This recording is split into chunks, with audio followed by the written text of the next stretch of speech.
बिल्कुल। देखिए, मार्केट में इस समय पैसा कैसे बन रहा है आपको ये देखना है, और इस समय लॉन्ग ट्रेड्स पर ध्यान दें। मतलब ट्रेड्स आप जो भी देखें ना, वो लॉन्ग साइड पर रहें, और बीच बीच में सोमवार जैसे दिन आएंगे, बीच बीच में पिछले थर्सडे था, या हाँ थर्सडे था ना, जिस मार्केट गिरा था जब, वो बीच बीच में उस लास्ट फ्राइडे गिरा था, फिर ट्यूसडे गिरा था, सॉरी मंगलवार, मैंने सोमवार लिख दिया, मंगलवार। बीच बीच में मंगलवार जैसे दिन आएंगे जहां पर आपको मार्केट गिरेगी, इसको हटा दीजिए प्लीज।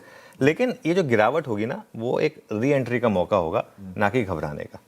तो फ्राइडे, ट्यूसडे, इस तरीके के दिन जो हैं, और अगर आपने अच्छे स्टॉक्स पकड़े हैं ना, तो बने रहें। मैं आपको एक एग्जांपल देता हूं नियर टर्म का, और एक दो तीन एग्जांपल देता हूं मीडियम टर्म के।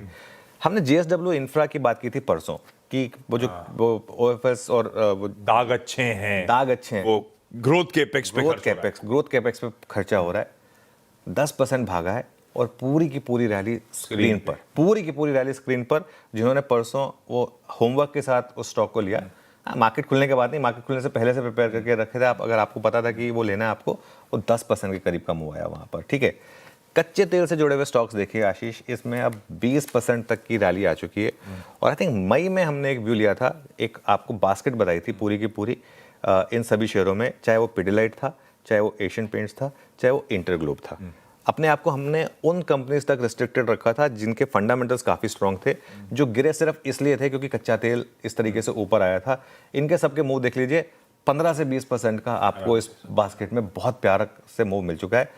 और ऐसा नहीं है कि हमको कुछ पता था कि कच्चा तेल गिर जाएगा, एक मार्केट ने आपको बता दिया था कि कच्चा तेल जब 110 पर था तब भी इन स्टॉक्स ने गिरना बंद कर दिया था। तो वहीं पर एक चीज क्लैरिटी आ गई थी। ठीक है, अब नेक्स्ट एग्जांपल पता है क्या है? निफ्टी आईटी ने, अब अगर आप देखें तो एक पहली बार इस पूरी डिक्लाइन में पहली बार हमने एक शॉर्ट ना करने का व्यू लिया कि शॉर्ट मत करें, अब इन लेवल पे शॉर्ट मत करें। अब तक शॉर्ट करते आए हैं, हर रैली पे शॉर्ट करते आए हैं, अब शॉर्ट मत करें इस निफ्टी आईटी पर, क्योंकि यहां पर भी संकेत हैं कि एक बार के लिए तो, और कुछ नहीं तो इतना गिरा पिटा इंडेक्स 10 डे 20 डे तक चला जाए, उसकी पॉसिबिलिटी बनेगी।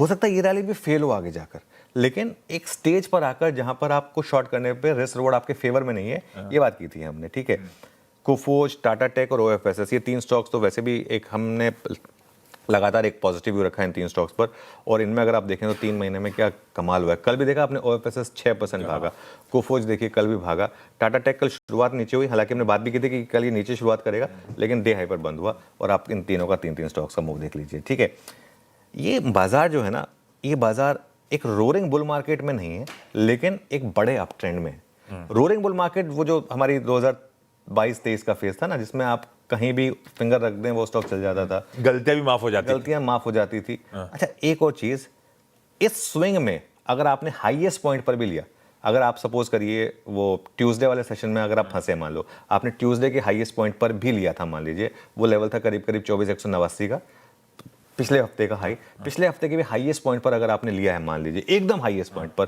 तब भी बाजार आज आपको आपका भाव दे देगा। ठीक है ना, मतलब, और एक अगर आप सपोर्ट पर लेंगे तो बड़ा पैसा बनेगा। कल निफ्टी ने एग्जैक्ट 20 डे छुआ और वहां से रिवर्सल दिखाया। ठीक है, बैंक निफ्टी ने 200 डे मूविंग एवरेज छुआ, वहां से रिवर्सल दिखाया। जैसे मैं कह रहा हूं कि अगर आपने हाईएस्ट पॉइंट पर भी लिया तो भी पॉसिबिलिटी है कि आज एक बार के लिए तो आपका भाव आ जाएगा निफ्टी पर। ठीक है ना, और लास्ट की 2 लाइनें प्ले करिए प्लीज। तो भले ही आप हाई पे लें तब भी पैसा बनेगा, लेकिन आप सपोर्ट पर ले रहे हैं तो ज्यादा पैसा बनेगा। इंपॉर्टेंट चीज यहां पर ही रहने वाली है। बिल्कुल ठीक।